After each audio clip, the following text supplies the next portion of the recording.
रिलायंस ने record high बनाया है और 2% के आसपास की मजबूती के साथ ये इंडेक्स को भी सपोर्ट देने का काम कर रहे हैं। लगातार आज तेजी का तीसरा दिन है रिलायंस के शेयर में। लेकिन रिलायंस ग्रुप की जो बाकी कंपनियां हैं, जो मीडिया आर्म है, खासतौर से टीवी 18 ब्रॉडकास्ट हो, नेटवर्क 18 हो, वहां पर हम एक तेज सेल ऑफ देख रहे हैं। दरअसल बोधी ट्री डील की खबर के बाद ये गिरावट आई है टीवी 18 ब्रॉडकास्ट के शेयर में। इसकी वजह क्या है, डिटेल्स क्या है और इन्वेस्टर्स को किस बात की चिंता है, क्यों आखिर इतनी तेज बिकवाली आ रही है? बहुत तेज चला भी है शेयर। ये पूरी डिटेल लेकर सौमित सरकार हमारे सहयोगी हमारे साथ जुड़ गए हैं। सौमित, एक हेवी सेल ऑफ और वॉल्यूम भी अच्छा है, ये बताइए कि आज की जो बिकवाली है उसकी क्या वजह, ये डील है और अगर डील है तो उसमें चिंताएं क्या हैं?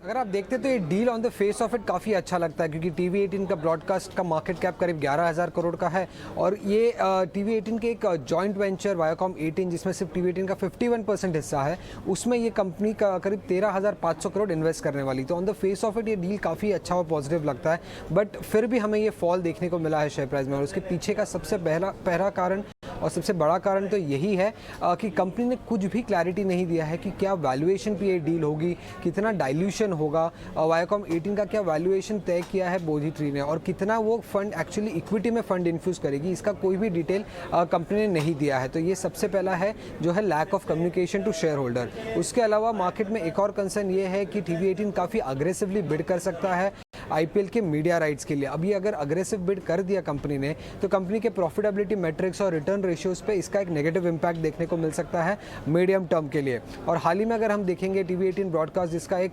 काफ़ी स्ट्रॉन्ग पोजिशनिंग रहा है इंफोटेनमेंट और इंग्लिश जॉनर में, वहाँ पे थोड़ा एक नेगेटिव इम्पैक्ट देखने को मिला है, क्योंकि डिजिटल और ओटीटी अब ज़्यादा प्रेफरेबल है मार्केट में और कंज्यूमर्स को। तो ये भी एक नेगेटिव इम्पैक्ट रहा है टीवी 18 ब्रॉडकास्ट में।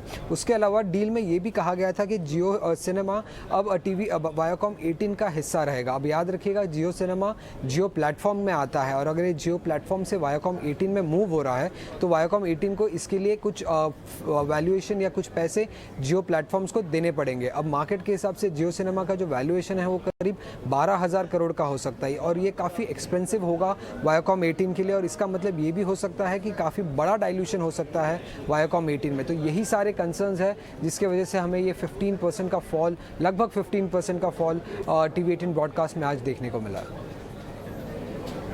ठीक है, तो कई सारे कंसर्न्स हैं, उसमें से एक कंसर्न ये है कि अगर ये आईपीएल के लिए बिड करते हैं तो थोड़े से महंगे रिच वैल्यूएशंस पर बिडिंग करनी होगी और उसकी चिंता बाजार को थोड़ी सी सताए जा रही है। इसके चलते शेयर में गिरावट है। अजीत, एक राय आपसे लेंगे। टीवी 18 ब्रॉडकास्ट के शेयर पर हमने देखा था कि अगस्त के बाद से शेयर ने जो दौड़ लगाना शुरू किया तो 6-8 महीने में 2.5 गुने से ज़्यादा ये शेयर चल गया। 2-3 दिन से अब हम देख रहे हैं कि इसमें लगातार हम प्रेशर बन रहा है और ख़ास तौर से आज आप देखिए तो ये शेयर अब 14% नीचे है, डेज लो पर ट्रेड कर रहा है। कहाँ पर सपोर्ट है और क्या करना चाहिए इसमें?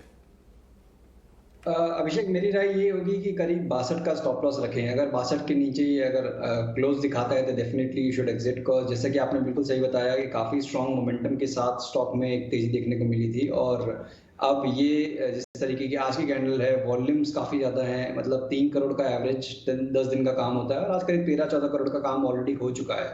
तो ये एक अच्छी न्यूज नहीं होगी अगर ये 62 के नीचे क्लोज होता है, which is a very crucial 100 days extension average, और बाउंस करता है तभी मैं ये कहूंगा कि एक बार को बुक करने में समझदारी होगी। करीब 70-72 के रेंज में दोबारा से अगर आपको मिलता है और आपके पास कोई ट्रेडिंग पोजीशन है तो वहां पे भी आपको एक बार निकलने के बारे में सोचना चाहिए।